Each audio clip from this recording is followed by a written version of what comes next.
Olá, estamos começando mais um Ponto de Vista, sempre aqui pela Santa Cecília TV, neste horário da 1h30 da tarde, uma tradição do debate político e, claro, dos temas importantes aqui para a nossa região metropolitana, educação, saúde, o meio ambiente, o transporte, a segurança pública, saúde, saúde animal, enfim, os temas que a gente sempre convive no nosso dia a dia aqui pela cidade, pela região, claro, e espaço aberto para discussão, para o debate dos temas, dos assuntos importantes, não é, de interesse nacional também, que são muitos, né? A gente coloca sempre em discussão democraticamente aqui no Ponto de Vista. Lembrando que de segunda a sexta, claro, horário do ao vivo, 1h30 da tarde, e a reprise você acompanha sempre a partir das 8 da noite, sempre aqui pela nossa Santa Cecília TV. Como eu disse, destaque mais importante e maior nessa edição do Ponto de Vista para a área da saúde, para a área da saúde animal, enfim, que acaba tendo uma relação direta em vários aspectos e muito prazer, a gente recebe mais uma vez aqui o médico infectologista, Dr. Ricardo Aiden, que participa, colabora aqui conosco nesta edição. Prazer recebê-lo. Tudo bem, Ricardo? Obrigado, doutorão, Filete, Marcos. Sempre um prazer estar aqui com você. Tudo bem. Obrigado ao nosso Ricardo Aiden e o Eduardo Filete, médico veterinário, não é? Mais uma vez também participando com a gente para falar sobre aspectos importantes, alguns assuntos que estão aí recorrentes na pauta da cidade e da região, porque não dizer do país também.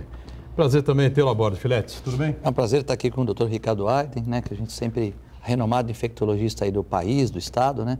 Com você, Buturão, com o Marcos, é uma felicidade estar aqui podendo humildemente bater um papo sobre saúde animal, saúde humana, enfim. E o Marcos Santana, sempre com muita competência acompanhando aí os assuntos importantes, os temas e as redes sociais, mais uma vez com a gente lá na ponta. Tudo certo por aí, né, Santana? Boa tarde, meus amigos. Boa tarde, especial que nos acompanha o programa. O programa de hoje é gravado, mas você pode participar do Ponto de Vista em qualquer momento, pela internet, mandando sua pergunta, crítica, sugestão, pelo Facebook, Ponto de Vista com Edgar Buturão, ou então por e-mail, contato@pontodevista.tv.br. O programa pode ser acompanhado ao vivo pela internet, santaportal.com.br/tv.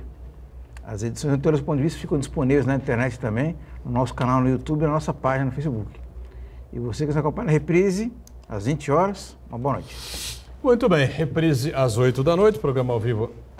Esta oportunidade, o programa está gravado, né? Mas sempre que o programa está ao vivo, a gente deixa a lembrança, não é, que do horário do programa à 1h30 da tarde, termina às 2h30, né? Até começar a reprise às 8 da noite, só Deus sabe o que pode ocorrer, né? Ou deixar de ocorrer na confusa República Federativa do Brasil.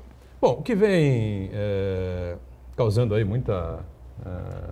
impressionando a todos nós, enfim, né? Alguns casos que a gente pôde acompanhar de hospitalização de pessoas e até de óbito, né, aqui na cidade especialmente, com relação à chamada doença do pombo, né? O Filete é um especialista no assunto e o Ricardo Aiden, claro, que a partir do momento que essa situação passa para um ser humano, né, também vai poder explicar direitinho, dar aí o seu parecer, a sua avaliação sobre os riscos, né, que a gente corre, especialmente, vamos começar o programa falando especialmente dessa questão do pombo, né? A questão das fezes do pombo, que muita gente, o Filete já falou aqui em outras oportunidades, viu, Ricardo, que às vezes a pessoa anda na rua e tal, cai um cocô do pombo na roupa, o cara fica horrorizado e tal, mas esse cocô não cria problema nenhum, né, Filete? A não ser se tu já botar a roupa para lavar, né? Até 2015 a gente tinha uma pesquisa que essas fezes tinham bactérias assim, saprófitas. Evidentemente que se você colocar a mão nas fezes de um dejeto de um morador de rua, né, Ricardo, ou de um cachorro ou de um gato e colocar na sua vista, né, se for uma criança, uma pessoa com mais idade, ou mesmo um jovem, a gente sabe que o globo ocular não tem tanta defesa assim, não chega tanto sangue lá, então você não tem tanta defesa e de repente você colocar umas fezes ali pode criar uma conjuntivite, um certo desconforto. De repente se uma criança também ingerir fezes de pombo, né, como fezes de um gato, de um cachorro, até de um ser humano, também não é uma coisa ideal, né? Mas depois de 2015, a gente começou a ver nas pesquisas das fezes frescas, estamos falando de fezes frescas, que começou a ter giardia nas fezes do pombo e alguns tipos de toxocara, né, de vermes e tal. E eu me assustei, porque a gente, como médico veterinário, né, e professor, a gente nunca quer dar um resultado ruim, né? A gente não querer dar uma coisa, a gente tem que ser honesto para dar o resultado correto. E eu liguei para pesquisadores da Argentina, do Canadá, de São Paulo, e eles alinharam que hoje, pela convivência dos pombos, doutor Ricardo, pela convivência dos pombos com o ser humano, muito próximo, o que que acontece? Você tem os contentores na rua, legal, a prefeitura colocou. Só que o morador de rua, ele abre o contentor e, de uma certa maneira, ele mexe naquilo tudo, e às vezes tem papel higiênico lá também, e às vezes tem fezes humanas. Quando abriu aquilo, o pombo foi lá, pisou, né? Porque esse pombo europeu, ele não é aquele pombo primitivo, ele é um pombo que se adaptou no Brasil. Então, ele come grãos, né? Mas ele come chocolate, ele come leite. Você come chocolate? Come essas coisas come todas? tudo isso aí que você quiser, fast food e tal, Pipoca. porque ele se adaptou. Pipoca. É porque se você fosse o Ed Murphy, né? Se eu tivesse esse poder, né, no filme, eu ia falar com o pombo, tudo bem, pombo? Olha, filete, não está muito bom aqui, porque não está muito bom aqui. Que tem hiperpopulação, eu queria comer grãos, né? Eu penso naquela época do Santos, do Pelé, que eu ia no Porto, comia grãos, né? A cidade era pujante, tinha o café e tal, e eu vivia bem. Agora tem muitos pombos, então não tem grão para todo mundo. Então eu me adaptei a comer manteiga, arroz, feijão e tal, mas não é o que eu gosto. Eu gosto de dar aquele filezinho mignon, né? Tu não gosta de uma carninha, de um peixe e tal. Os meus humanos não gostam de um peixinho, ou de uma verdura, de um ovo e tal. É a mesma coisa, eu gosto de grãos. Só que eu me adaptei a comer o resto. Como eles estão comendo de tudo, eles estão tendo contato muito íntimo com os seres humanos. Então eles passaram a transmitir nas fezes doenças que eles não transmitiam, que são doenças de seres humanos, doenças de cachorro, de gato, enfim, pela nossa proximidade com os seres humanos. Então agora, lógico que as fezes, não é por isso que você passou um pombo do seu lado, você tem que sair correndo, né? Não é porque o pombo defecou em você que você também tem que sair correndo. Você vai limpar, né? Evidentemente é um desconforto, mas se você não tiver como nenhuma imunossuficiência, né? O doutor vai falar uma depressão, um HIV, uma hepatite, um câncer tá aí, né, tal, uma coisa que baixe muita resistência, não vai causar tantos problemas, a não ser que você ingira aquilo, né, que você tal. Mesmo assim, eu acho que não vai causar mortalidade numa pessoa com a resistência normal, é a minha opinião, né? O Ricardo pode complementar depois. Agora, as fezes secas são complicadas. Por quê? Porque essas fezes secas, não é fezes secas do banco da praia, não. Porque aí bate o sol e já mata, gente. Não é as fezes secas, aquela do teu carro, que está ali acabando com a sua pintura. Não, porque ali já pegou sol, tal. Não é assim, senão todo mundo estava doente também, né? Precisa deixar isso bem claro, né? Isso. Porque a pessoa não fica... é porque o pombinho... porque as fezes secas e tal, porque qualquer fezes seca de pombo pode atacar o ser humano, gerar um problema grave para o ser humano? Você está dizendo que não. Não, então, veja bem. não é bem Senão assim. todo mundo pegaria doente. O pombo defecou na areia do mar, passou água salgada, já foi. Muito sol também, já foi. Agora, se o pombo pousar aqui no meu ombro hoje... Já foi o quê? Aquelas fezes não causam mais... você é inativa com o sol, tudo, né? Agora, se um pombo pousar no meu ombro hoje, eu não vou estar nem aí, entendeu? Não vou ficar assustado. Nossa, doença do pombo. Não é assim. Agora, se você tem fezes secas, né? Em ambientes fechados, por exemplo, num galpão, num ar-condicionado, onde dê condições de pouco sol, umidade, aí o que acontece? Aí o fungo, ele vai ser gerado ali, não vai ter sol, não vai ter um pH diferente e tal, ele vai poder contaminar o ser humano. Aí, poxa, se você for mexer num lugar desse, gente especializada, EPI, material de proteção, gorro, máscara, luva, óculos, amolecer as fezes antes. Então, aí temos um cuidado.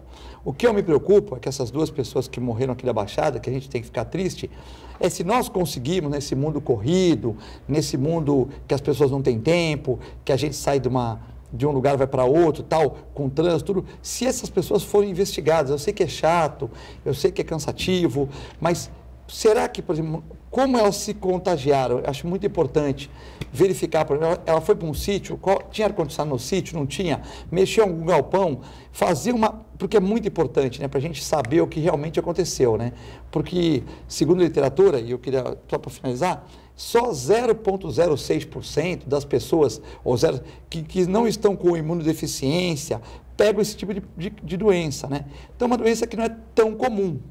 E por não ser tão comum, os médicos não estão tão em alertas. Mas o que eles fizeram para se contaminar? Eu sei que é triste isso, tal, mas alguma coisa... Desagradável, é desagradável, né? Mas alguma coisa deve ter acontecido, né? Pois não, Ricardo, essa mistura aí, né, do pombo, enfim, dos animais com o ser humano, que o pombo agora come fast food, enfim, né? A gente tem uma população estimada de mais de 300 mil pombos. Em breve nós vamos ter um pombo por habitante aqui em Santos. O Filete apanhou bem, né? Eu li até uma reportagem dele no Jornal Tribuna, onde ele expõe tudo isso com propriedade. O que a gente observa assim claramente é que a gente continua tendo condições predisponentes para ter uma população grande, não só de pombo, como de rato. É típico em cidade de praia e tudo mais, também baratas, etc. Mas vamos nos deter nos ratos e nos pombos. Tem gente que chama até os pombos dos ratos com asa, né? Porque é capaz de transmitir doenças e tudo mais. E eles encontram nos grãos ali no cinturão do porto, que cai dos caminhões, principalmente na safra de soja, milho, que são descarregados nos terminais graneleiros.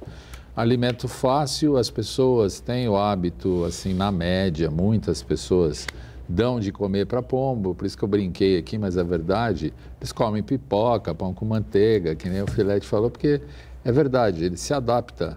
Assim como lá as gaivotas lá em São Francisco, que ficam dando comida no barco, elas ficam ali no vapor da chaminé do barco, quando está indo para Salsalito, elas vêm na mão e comem o que tiver ali, churros, o que for dar. Eles se adaptam, né? Sobrevivência da espécie.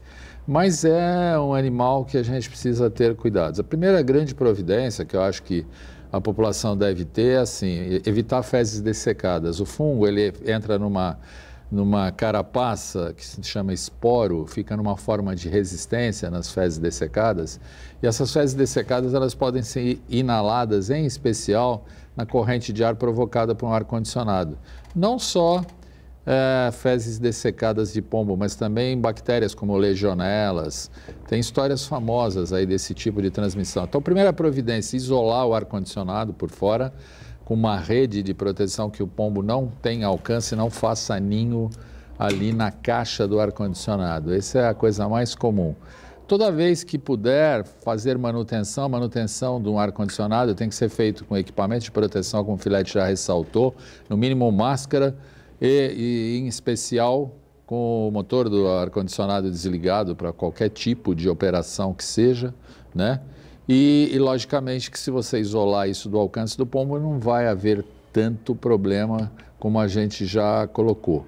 Mas isso são as condições mínimas que se deve ter. Tem uma manutenção correta para ar-condicionados no mínimo de 6 em 6 meses, etc. Em grandes corporações tem até uma legislação um pouco mais apertada, mas o fato é assim, o fato é que a gente tem bastante oportunidade de se defrontar com esse tipo de coisa.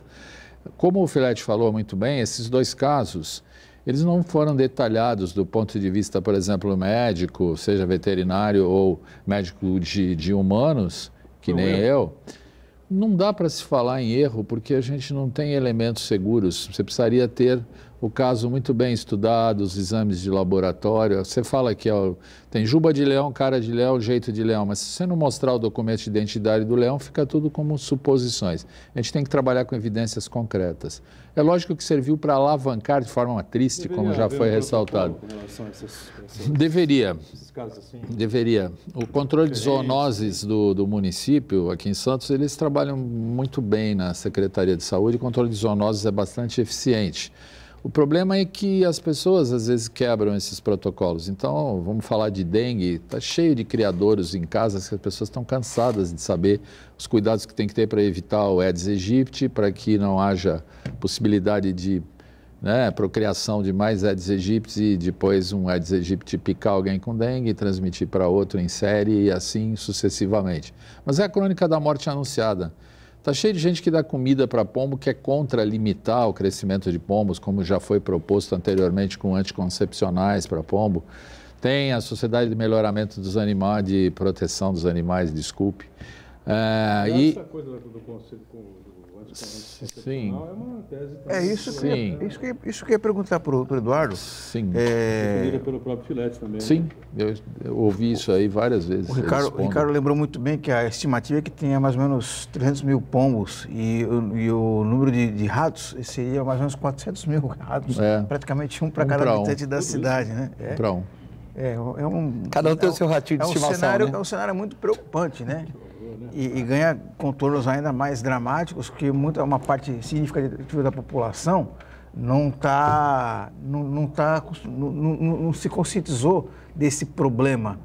E as pessoas acabam até cultivando o hábito de alimentar os pombos. Então, se chegar para uma pessoa desavisada, vamos acabar com os pombos, a pessoa vai pegar e querer jogar pedra, dar tiro de chumbinho nos pombos. Mas esse não é a melhor maneira a acabar com essa população exagerada de pombos, né, Riflet? Então, eu queria saber de você qual seria a melhor postura, qual o melhor procedimento. Uma pessoa que, por exemplo, tem um problema que num prédio, por exemplo, que os pombos fizeram ninhos na garagem, no telhado ali, até muitas vezes colocando em risco a própria caixa d'água do prédio, né? A precaução cuidadosa, a caixa d'água tem que estar hermeticamente fechada toda vez que tiver uma ventania, dá uma checada nas telhas, porque desloca a telha por onde eles entram para dentro do sótão.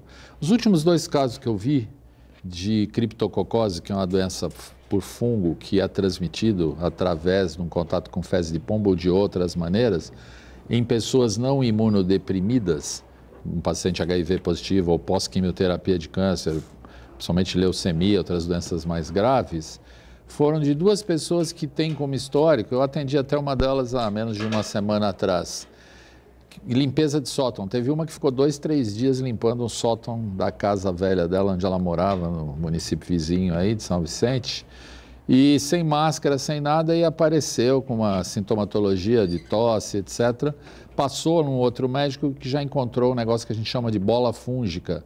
Já tinha havido um tempo decorrido dessa limpeza do sótão, ela inalou esse fungo e ela não tinha imunodepressão. É lógico que ela, feito o diagnóstico, foi tratada adequadamente, respondeu muito bem, isso já fazem anos e anos, e ela faz um follow-up, um seguimento com a gente. Então, essa maneira usual. Esses 2 casos, que a gente lamenta muito, eles não foram colocados para domínio público, para que a gente pudesse até discutir tecnicamente o que houve e o que não houve.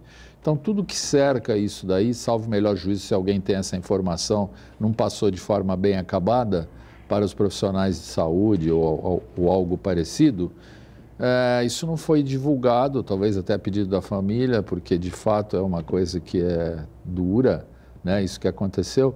Então fica assim, em suspenso, não dá para a gente se aprofundar. A gente pode aqui, né, nós estamos no intervalo aí de um dos blocos, chegando, com mais tempo a gente pode falar com mais calma, mais detalhadamente, por hipótese, a respeito dessa questão e se aprofundar nisso aí.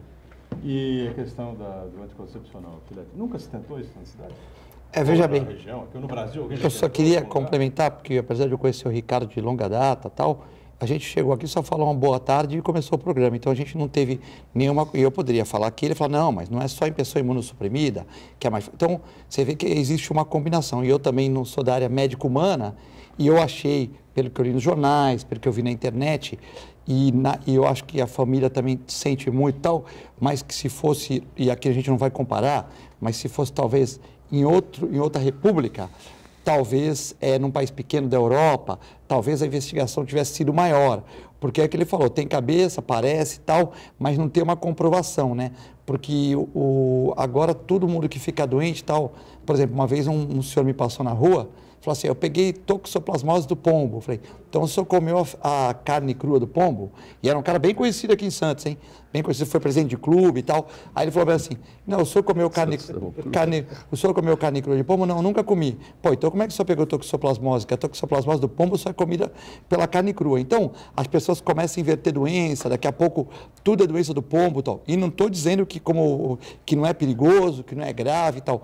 Tivemos um caso do Canal 3 aí, uma época aí, aos 2, 3 anos atrás, que ele foi diagnosticado, era um ar-condicionado, a casa estava abandonada do lado, certo? Então, ali perto do tênis clube e tal, tivemos um caso, ali foi diagnosticado, teve forno ar-condicionado, então ali, fez um levantamento. Eu conheço os pais. Então, e aí foi feito um levantamento, e eu acho que esse caso, salvo, né, um erro que o doutor pode me corrigir, mas esse caso foi diagnosticado, teve meio, começo e fim.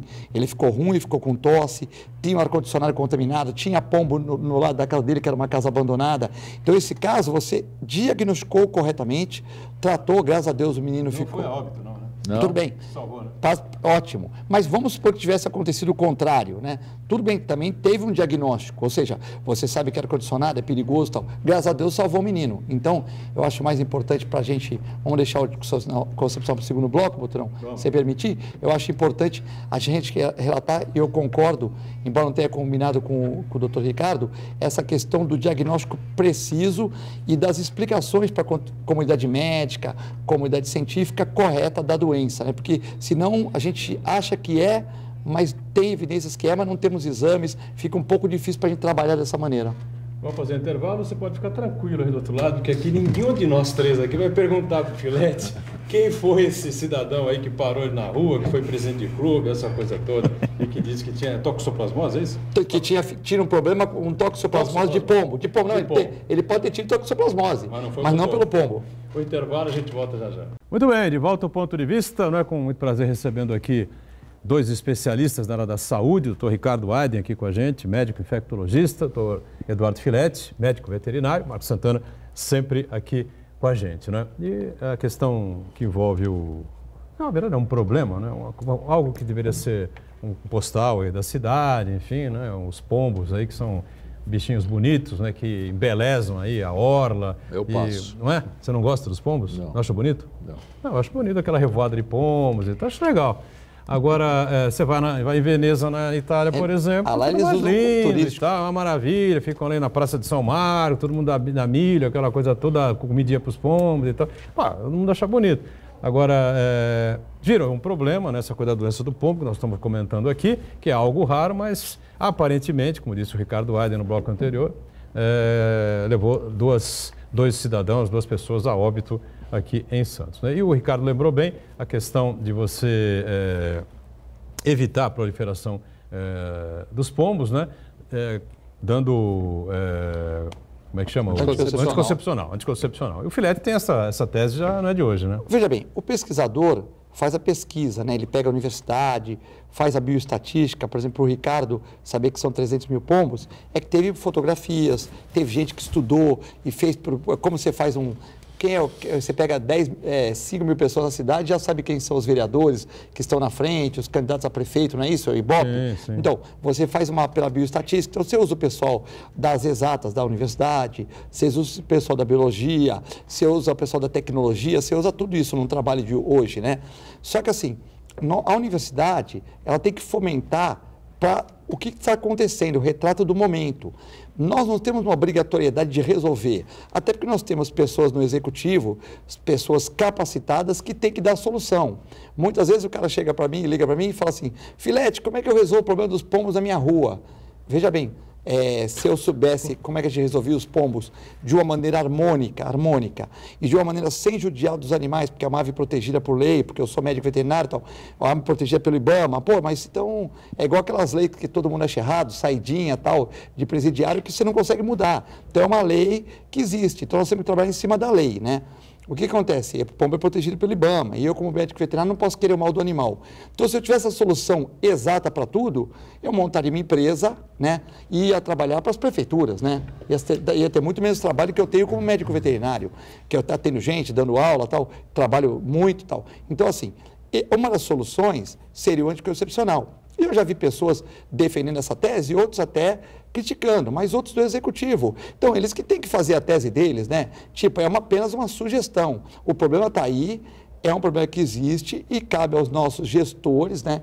Que é lógico que nós temos problema da saúde, de habitação, enfim, mas é um problema de saúde que está se tornando, de uma certa maneira, mais próximo e cabe aos gestores municipais das cidades desse imenso Brasil discutirem a questão e resolverem. Eu sou humilde que contribuo, eu acho que o anticoncepcional, pegando as devidas guias com o IBAMA, né, porque vão falar que vai diminuir o pardal, vai diminuir a rolinha. Mas eu pergunto para o telespectador, está em extinção a rolinha e o pardal? Não está. Então eles vão diminuir um pouco também. Tudo bem, mas não tem problema. Eles vão diminuir sem... É como a gente está tomando anticoncepcional, está usando camisinha, diminuir a população. Mas tem que diminuir mesmo. 300 mil pombos, como citou o Agora, nós não estamos usando... É um exagero? É um exagero, pô, exagero. Poderíamos ter o quê? Uns 100 mil no máximo? Eu acho que uns 80 mil, uns 60, 80 mil, ficaria romântico. Ficaria romântico. Agora, comparado com a Europa, comparado com a Europa, que você falou do romantismo dos pombos e tal, é que lá eles usam o pombo com inteligência. Você, quando dá aquele amendoim lá, aquele grão lá, o pombo come grão, não come macarrão nem feijão. Aquele grão que ele está comendo lá, o pombinho, está com vermífugo, está com anticoncepcional, porque você está pagando para a municipalidade. Aí, 4 horas da tarde, eles jogam aquele japão. Lá eles usam anticoncepcional. Isso, eles usam anticoncepcional, eles usam vermífugo 2 vezes por ano na comida, ou seja, eles jogam jato d'água à noite para limpar as praças, para que as fezes não fiquem secas, entendeu? Então, sabe, é aquela coisa. E o cara que está com uma doença, uma imunossupressão, ele já não vai nessa praça, que o médico lá, por exemplo, o doutor Ricardo está tratando de um aidético, lá no caso na Europa. Ele fala, olha, evita essas praças que tem pombos, porque sabe como é que é, né? Ou você está com defesa fraca, então é bom você evitar esses locais. Então tudo fica perfeito, porque eles têm tecnologia para desenvolver os pombos e ter um controle da população. Aqui já é um pouco mais difícil, que nós perdemos o controle deles, eles já estão em hiperpopulação. Então aqui vai ser que vocês vão fazer um trabalho de conscientização da população. Agora também não adianta só bater nos pequenininhos, na Dona Joana, na Dona Maria, que dão comida, porque eles só contribuem com 5% do aumento dos pombos. Como o doutor Ricardo falou muito bem, nosso porto é graneleiro, são os grãos no porto de coisa. Então, vamos bater nos coitadinhos e vamos deixar o porto legal, deixar jogar grãos lá no porto. Não adianta. Nós temos que fazer regras no porto, regras para as pessoas e tal. Não adianta só bater nas pessoas, que elas contribuem muito pouco com isso. Então, nós temos que realmente ter uma visão global do problema, né? Bom, quem adquire esse problema, né, seja qual for o motivo, o jeito é pronto-socorro, né? O que é insuficiência respiratória, mal-estar? Como é que é as coisas assim, se é que a gente tem essas informações, né? Eu até rebobinaria um pouco a fita, faz de conta, né? Na verdade, assim, o Filete falou bem, primeiro que tem uma lei federal que protege esse tipo de animal. Então, assim, eu não sou contra eles de forma pontual, em alguns lugares, como ele já falou, lá na Piazza di São Marco, em Veneza, etc., tá tudo bem, tá tudo sob controle. O problema é, aqui eu não entro no mérito dessa questão dessa lei federal, entro daqui para frente, né? A parte médica. Então, eu sou professor lá da Unimes, da medicina da Unimes, e os meus alunos, esses últimos 3 ou 4 semanas de estágio, choveu perguntas sobre esse tipo de circunstância. Como eu falei, a primeira coisa que você colocou bem, Boturão, precisava ter um protocolo, tá? Agora, é uma doença assim, multifacetada, que pode aparecer de diversas maneiras, porque você tem que considerar o estado imunológico do paciente em primeiro lugar. Para um paciente imunocompetente, não considerando pacientes vivendo com HIV ou com a doença AIDS e tudo mais, e ainda um paciente com câncer, em quimioterapia ou doenças imunodepressoras em uso de corticoterapia, cortisona, né, e tudo mais, a apresentação usual, o paciente normalmente, se inalar um fungo desse tipo, vai começar a ter tosse, febre, às vezes escarro com manchas de sangue e tudo mais, laivos, né, de sangue, que é o termo correto, e você faz um diagnóstico diferencial com outras pneumopatias, em especial aqui na nossa cidade e no Brasil, com tuberculose. Entra no diagnóstico diferencial. E às vezes se tem uma surpresa. Essa minha paciente que eu falei que limpou o sótão, iniciaram o quadro investigando como se ela estivesse com tuberculose. E aí ela desenvolveu essa bola fúngica, que é uma apresentação muito típica, facilitou. Agora, quando é um quadro intersticial, como eu vi também em alguns casos, imita muito uma tuberculose chamada miliar, disseminada. Então, os diagnósticos são algo diferentes. Então, entendam bem qual é a proposta da gente que é infectologista. Tem uma lei federal, não vão acabar com os pombos por decreto, isso é uma longa discussão, isso tem que passar pelo Ministério Público, tem uma série de providências cabíveis. Daqui para cá, as pessoas deviam individualmente, nos seus prédios de apartamentos, nas suas casas, isolar todas as possíveis fontes onde o pombo possa estar convivendo e defecando e fazendo essa cadeia que facilita a transmissão. Isolando os aparelhos de ar-condicionado, cuidando do telhado, caixas d'água tampadas e fechadas, não limpar porão, sótão. Prevenir, né? Fazer prevenção. E, obviamente, que assim, o resto é especulação. Eu não sei aonde esses pacientes passaram, como eles foram atendidos, se fez suspeita, se não fez, se chegaram a introduzir tratamento. Sequer a gente tem, até porque isso existem razões para tal não ocorrer, divulgação do atestado de óbito ou coisa assim. Fica aqui um repto às autoridades de saúde, que se sentirem capacitadas, respeitando a lei, de dar informações à população que merece. Aliás, eu vou fazer uma provocação no bom sentido da palavra. Faz tempo que se tem, todos nós como proprietários de animais, por exemplo, de cães domésticos, que se fala da leishmaniose e que tem um cinturão de leishmaniose cutânea, que se está trabalhando esse tipo de coisa, que tem aparecido casos de leishmaniose. E, no entanto, isso não ganhou uma divulgação ampla e não se falou desse tipo de problema. É mais uma coisa, né? Eu não tenho como, eu sempre falo, as autoridades de saúde têm uma seriedade, a gente conhece o pessoal que trabalha aqui em Santos, porém, assim, a população continua questionando a gente dioturnamente sobre esse tipo de problema, mas eu não disponho de dados para que eu possa falar mais do que isso que eu já falei. O Filete tinha escrevido um artigo recente sobre isso, né? Mas vou ver o Marcos Santana. Eu acho que talvez esteja nessa linha que o Filete vai falar. Nós estamos falando muito de pombo aqui, o Filete, mas também existem outras pragas urbanas que oferecem risco à população humana, né? Além dos ratos, temos também barata, cupim, até mesmo o carrapato, sarna, assim por diante, né? Eu queria saber de você quais são os principais riscos que nós estamos correndo e como fazer para mitigar esse problema. Eu queria elogiar o Dr. Ricardo, porque ele tem o mesmo pensamento que eu embora não atue na parte médico-humana, que eu acho assim, não pode ficar o dito pelo não dito, tal, são doenças importantes, a gente tem de todas as tristezas, tal, mas assim, é a mesma coisa que, por exemplo, uma época, um vereador de Santos, que até era médico, né, ele queria que as pessoas comessem a carne de pombo, né, tipo, a atividade, eu tenho esse artigo no jornal, né, jornal local aqui, acho que é Cidade de Santos e Tribuna, né, para a cidade de Santos, né. E se a pessoa comer carne de pombo, primeiro que você não pode matar pombo, né? Segundo que... Mas você vai falar naquela época não podia matar também? Eu acho que não podia matar. O que acontece? Mas vamos supor que o cara fala que vai matar para comer, que está precisando, tal, na crise e tal. Só que se a pessoa comer a carne de pombo mal passada, ela vai pegar toxoplasmose, que é uma outra doença muito ruim também. Então a gente tem que tomar cuidado, né?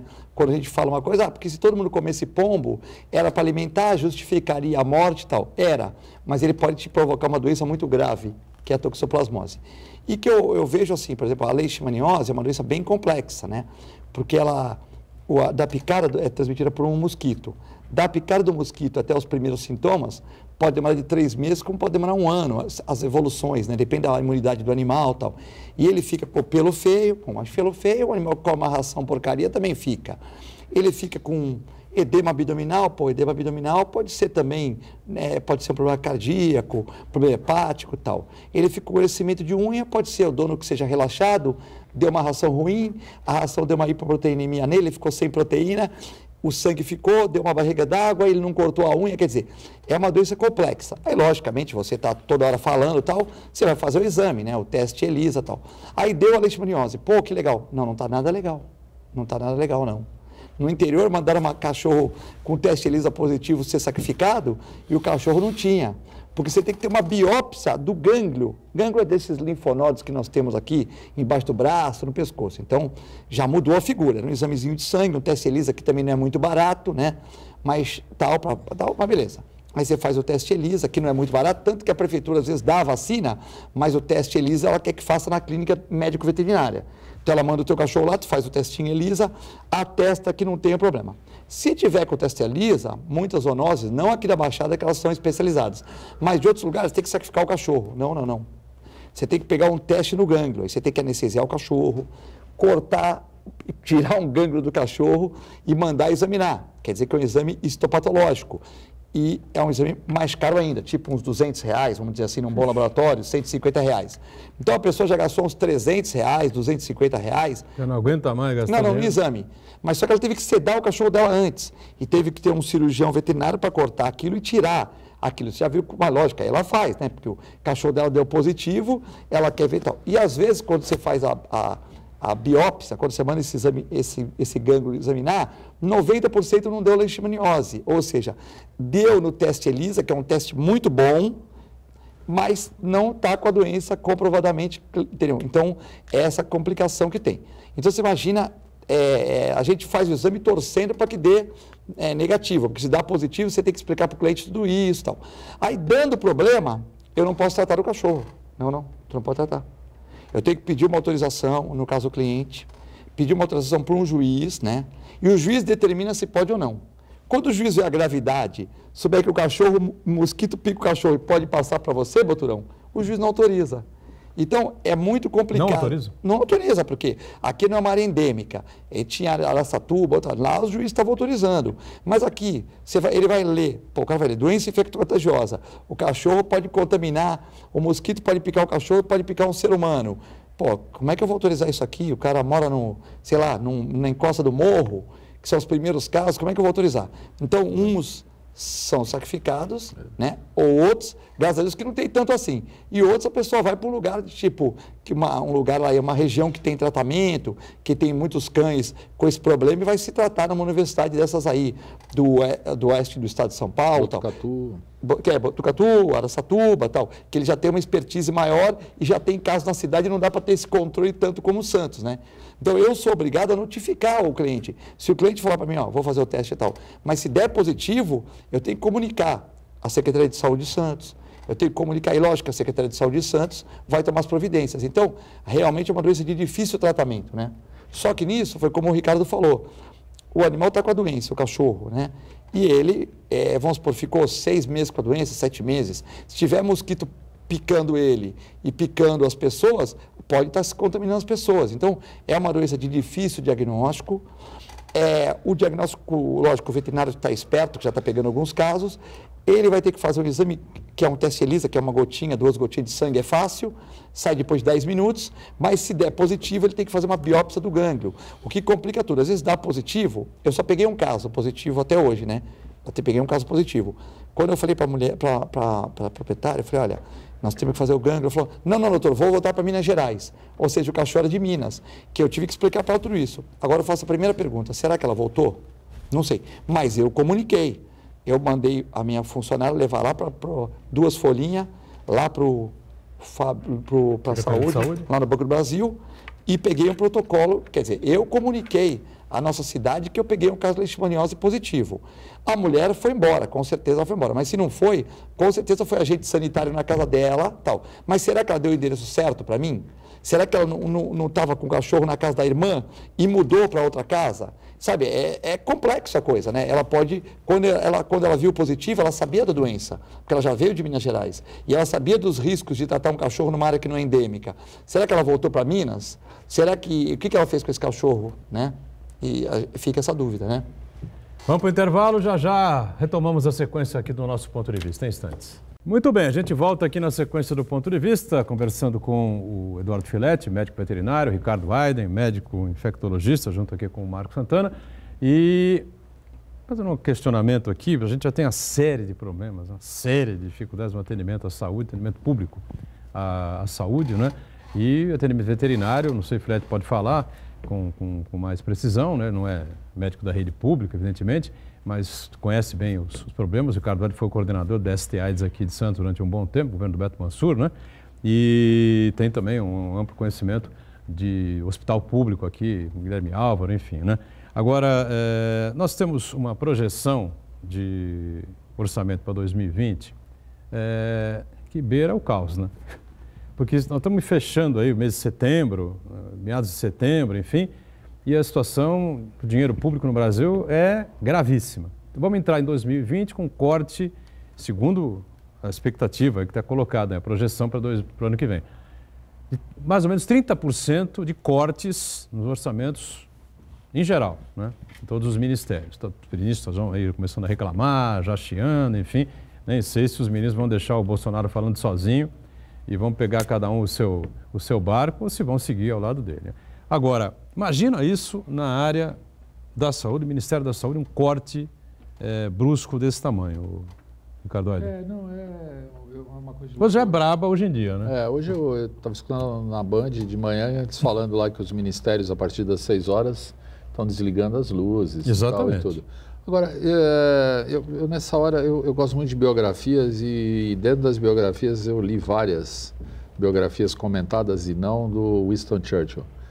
Sangue, suor e lágrimas e, obviamente, que eles passaram baixo lá na guerra, né, na Inglaterra, como todos vocês sabem, teve até um filme aí que ganhou o Oscar sobre a vida do Churchill. Sim. Eu acho que o povo brasileiro não merece, mas ele, tendo que passar por isso, vai conseguir dar conta disso daí, mas isso exige que a gente aperte o cinto mesmo, que a gente pare para pensar, que a gente faça a conta, porque é inequívoco o desperdício de recursos, não por parte da população trabalhadora e tudo mais, mas lá no círculo do poder central. A gente começa a receber, se dividir por 10, o que poderia ser uma suposta fake news, ainda assim se gasta muito dinheiro com uma série de coisas. E, ao que eu saiba, já se vem tomando uma série de providências para economizar, despesas com gasolina, carro, não sei o quê, todas aquelas benesses, né? Como fazem lá nos países europeus, como a Noruega, que o primeiro-ministro vai de bicicleta para o seu local de trabalho ou em transporte público. Lá eles estão aqui, nós estamos aqui. Eu acho que dá para a gente chegar mais para cá, sabe? Todo mundo encolher um pouco, puxar o cinto e sobreviver a essa dificuldade momentânea que caiu na nossa cabeça. Saúde pública no Brasil aguenta um corte de 30%? A saúde pública é um outro mistério, né? Eu falei genericamente, mas a saúde a gente já vem com uma série de dificuldades a partir do subfinanciamento do SUS. Eu já falei isso aqui numa outra feita. Hoje o SUS paga uma tabela aquém daquilo que deveria pagar aos estados, que cada vez botam mais do seu tesouro, e os municípios idem para custear a saúde pública. Isso é lógico que está sendo revisto. A gente não tem como alguém que chegou há 6, 7 meses e cobrar dele que essa solução já esteja pronta. Então, onde eu sei, o ministro da Saúde é bastante acreditado nos meios. Antes ele era político, mas sempre foi tido como um parlamentar que entende dessa questão de financiamento. As tabelas do SUS estão sendo revistas, mas é muito difícil. Se trouxer aqui o Fábio Ferraz, que recebe dinheiro direto, ponta a ponta, do Tesouro Federal, aqui em Santos, para pagar as coisas relativas à saúde, ele vai dar uma aula aqui, como ele é gestor, ou né, outro indivíduo que faça essa gestão pública. Nós recebemos através do Fundes, da Secretaria de Saúde, que recebe do Ministério da Saúde, que repassa para nós, hospitais públicos. Eu sei das dificuldades que o governo do estado vem tendo desde há muito tempo, que eu já estou nessa passada aí, uns 7 para 8 anos no Guilherme Álvaro. Então, é sempre muito difícil. Começa pelo subfinanciamento. Então, você tem razão.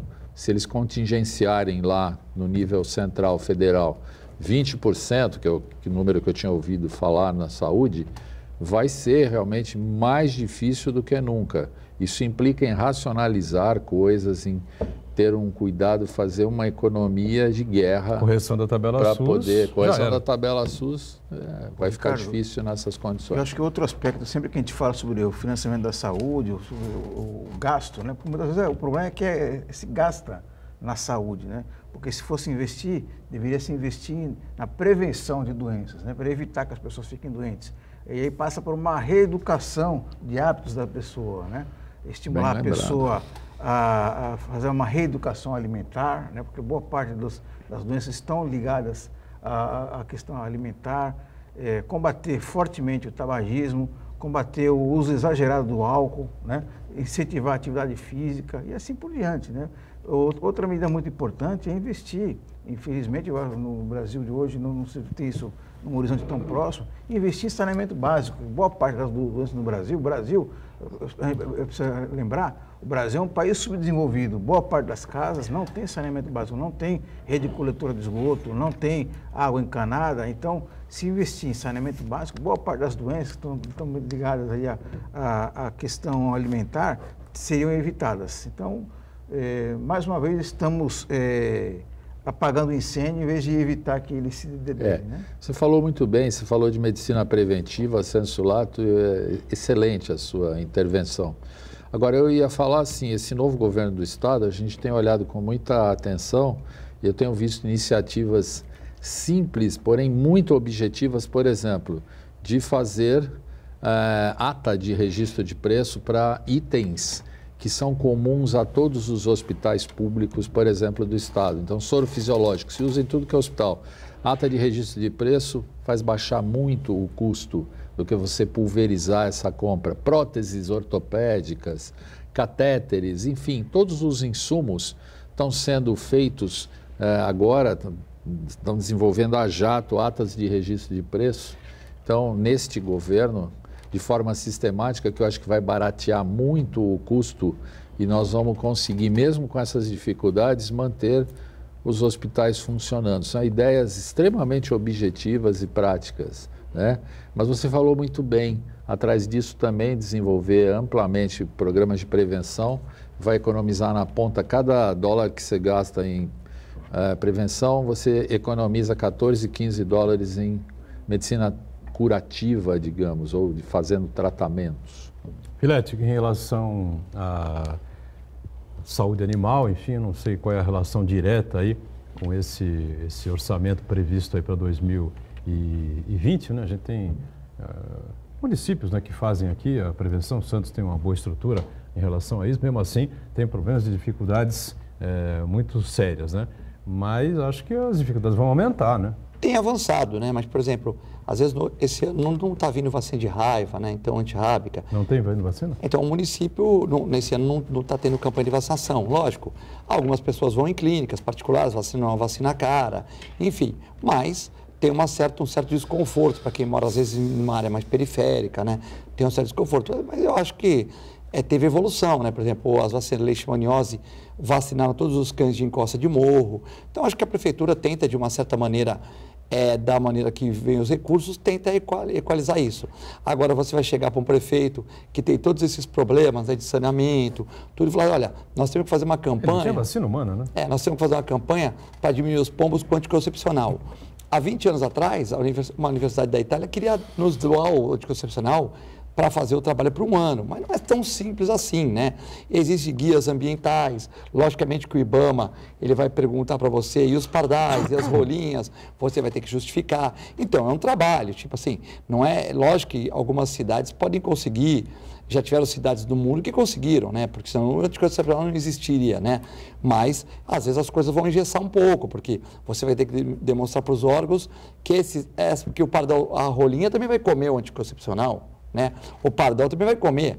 Então, mostrar que essas aves não estão em extinção e se elas diminuírem um pouco também, até evita a hiperpopulação delas no futuro. Então, tem que se fazer um estudo, né? Tal, e a gente pega um país com tantos problemas e você falando um problema que não estava acontecendo nada, só estava, de uma certa maneira, sujando a cidade e tal, mas muitas pessoas gostam também. Eu entendo a função do gestor público. Ele vai cuidar do cara que está infartando no PS, da vacina de sarampo, da vacina de raiva, ou ele vai cuidar de um problema que não existe ainda, né? Só que a conta chegou agora. A conta chegou. Não, o que eu disse, nós estamos com dificuldade de vacinas, né? Para humanos, né? O secretário de Saúde esteve aqui recentemente, o Marco Caseiro também participou aqui conosco, enfim, falando a respeito desse tema. Imagina se você vai se preocupar com a vacinação contra a raiva, porque devia se preocupar, vai ser uma questão, item zero, um dos itens não é mais importantes. Mas porque, o Filete lembrou bem assim, se você sempre tem a opção, quando demandado, quer dizer, a pessoa sofreu uma mordedura de cão e onde poderia estar indicado o uso da vacina, para essa pessoa com certeza vai existir a vacina. Porque isso até tem no estado de São Paulo, lá na Sim. DVE e tudo mais, você pode requisitar a tempo hábil com toda certeza. Mas tem uma situação paradoxal. É que não tem para os cães, né? Sim. Mas você sim, tá se a sim, pessoa for mordida por um cão suspeito, Concordo. ela vai ter o tratamento digno, né? Sim, evidente. Agora, o que acontece com o resto das vacinas é assim, é um paradoxo, como já foi falado aqui no programa que você se referiu. Na verdade, assim, às vezes falta dinheiro para se comprar uma quantidade X de uma vacina, mas ao mesmo tempo você monta uma campanha e não aparece 50% de quem deveria aparecer para tomar a vacina.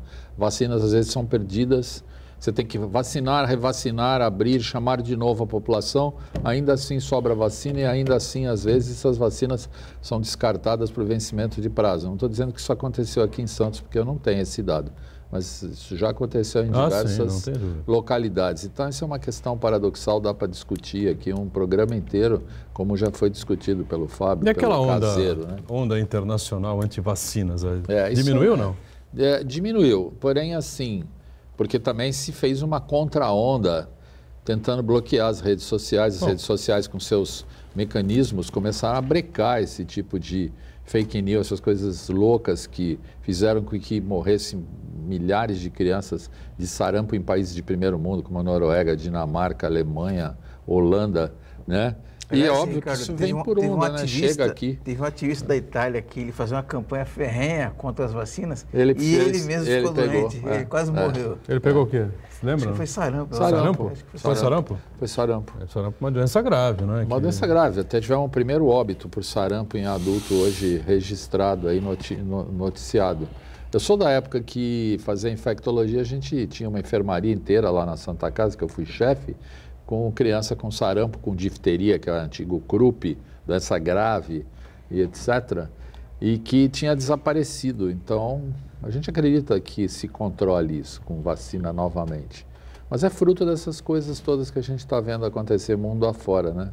Essa questão aí, às vezes você monta com todo carinho, tem todos os insumos, uma campanha antigripe, 60% se vacina, os outros 40% não, e a gripe continua circulando.